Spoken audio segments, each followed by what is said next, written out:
All right, so let's go through Mania Night 1. Had to make my notes.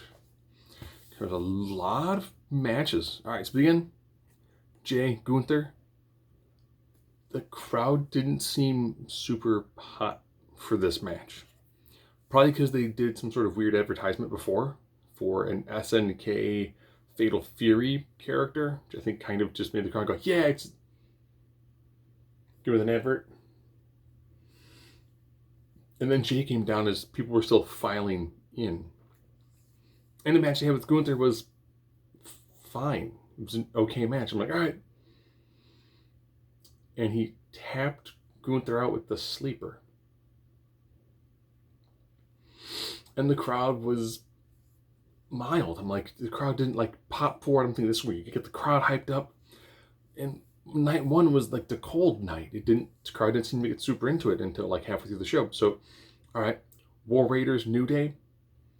War Raiders came down as Clash of Clans characters.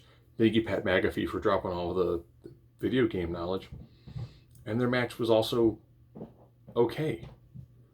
I'm like, this is Mania. These matches should feel a lot more, grandiose. And they just felt fine.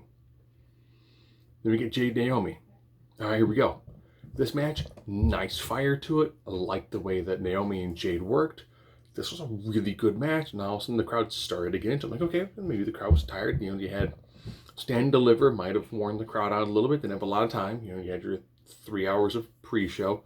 The announcement of WWE purchasing AAA. I mean, people could have been kind of blown up and tired. I'm like, all right, so, okay, we're crowd's starting to kind of heat up now. Jake got the victory. I'm like, all right, this is good. We're working well.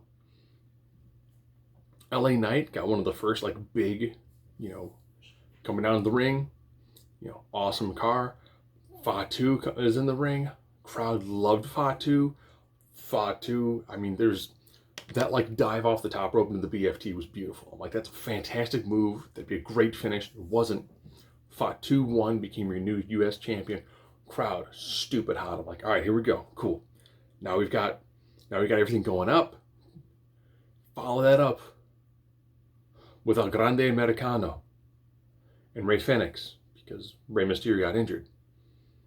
I loved the mariachi band to play El Grande Americano down the ring. This match was beautiful. I had to write down, I don't know if I'm going to say this move correctly or not. We had a moonsault 450 senton that El Grande Americano did. It was beautiful.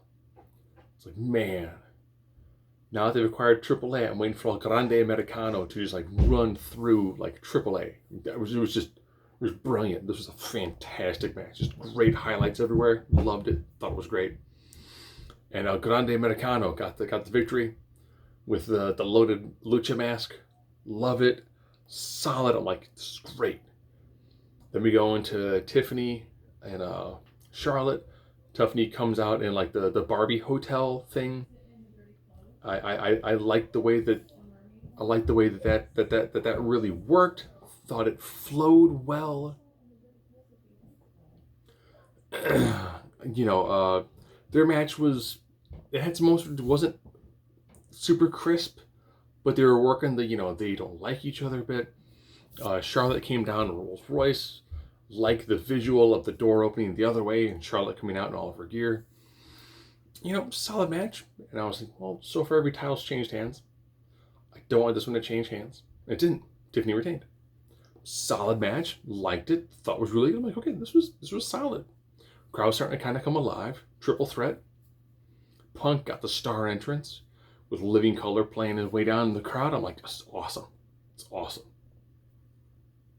He went to check his watch, but Paul Heyman was like, no, check mine instead. It was brilliant. Great match. Nice flow to it. Did we hit a point where it was like, I hit a finisher on you, you kick out. I hit a finisher on you, you kick out. You hit your finisher on me, I finished you, and then you finished me.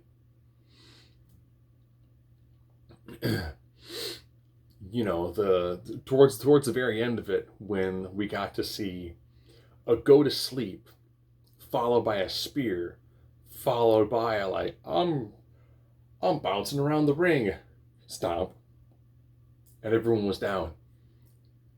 And this is when Heyman threw in like the Oscar award-winning performance, bringing a chair. Roman's looking at him. That chair is for me, right? Punk's looking at him. Chair's for me, right? Slides a chair in to Punk. Punk gets a chair.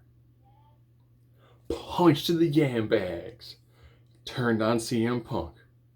Gets the chair to Roman.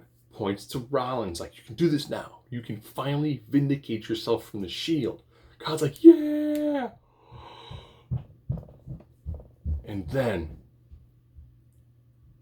right in the Chieftain, attacks Roman, gives the chair to Rollins. Rollins gets the pin on Roman. And the crowd's like, and I was like, yes. The guy who was the afterthought in the match is the victor. Thought it was great. I'm like, this is fantastic. And I was like, oh man, are we going to get to see a combination of Rock, Cena, and Rollins? They've all said best for business in promos. I'm like, this would be awesome. Now I was saying, man, if we see The Rock and Seth Rollins get involved in the main event match with John Cena and Cody Rhodes, then Cody will have been like, well, Rollins, you were my shield when I beat Roman. Yes, but then you joined forces with Roman, which is why I had to stop you too. And you worked with CM Punk. It's been great. I'm like, this is going to be amazing. If this is the storyline we get coming forward, if The Rock has free time when not doing movies. So all in all, this night was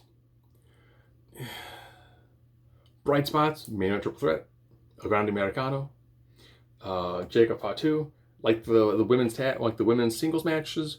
Those are pretty good. The tag title matches, meh. Jay winning made sense. Thought the crowd would be hotter for it, and it wasn't. And I was like, okay, well, you know, it's night one. It was okay. It was fine.